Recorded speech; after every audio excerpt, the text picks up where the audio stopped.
America Venezuela గొడవ చూసాం కదా. వెనిజులా అధ్యక్షుడు మదురోని అమెరికా పట్టుకెళ్ళాక వెనిజులా ఆయిల్ మీద ఆధిపత్యం అమెరికా చెలాయిస్తుంది.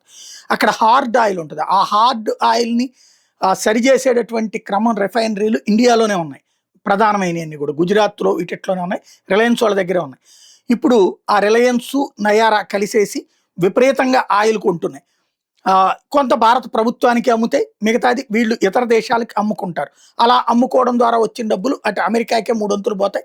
పావు వంతు అమెరికా ఆ దేశానికి ఇస్తుందన్నమాట. చమురుకు సంబంధించి అమెరికాతో ఒప్పందం ప్రారంభమైనటువంటి నేపథ్యంలో ఇప్పుడు 2 మిలియన్ బ్యారెళ్ల నుండి 2 మిలియన్ బ్యారెళ్ల ముడి చమురుని ఒకేసారి మోసుకెళ్ళగలిగినటువంటి సూపర్ ట్యాంకర్లు రంగంలోకి దిగినాయి అన్నటువంటిది అంతర్జాతీయ మీడియా ప్రొజెక్ట్ చేసుకొస్తోంది. వెరీ లార్జ్ క్రూడ్ ఆయిల్ క్యారియర్లని అద్దెకి తీసుకుందట వెనిజులా. భారత్కి డెలివరీలు గణనీయంగా పెరగబోతున్నాయి. ఇవి జనవరి నుంచి ట్రేడింగ్ సంస్థలు విటోల్, ట్రాఫిగురాలు ఈ చమురు ఎగుమతులు చేస్తున్నాయి. వెనిజులాకు చెందినటువంటి ప్రభుత్వ చమురు సంస్థ నిర్వహిస్తున్నటువంటి జోస్ టెర్మినల్లో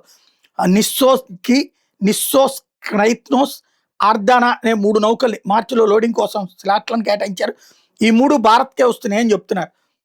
తాజాగా ఇవన్నీ కూడా భారత్ పెట్రోలియం లిమిటెడ్ కార్పొరేషను అట్లాగే ప్రైవేట్ రిఫైనరీ హెచ్ఎంఈఎల్ చెరో 1 మిలియన్ బ్యారెల చొప్పున ఇప్పటికి కొనుగోలు చేసినాయని చెప్తున్నారు.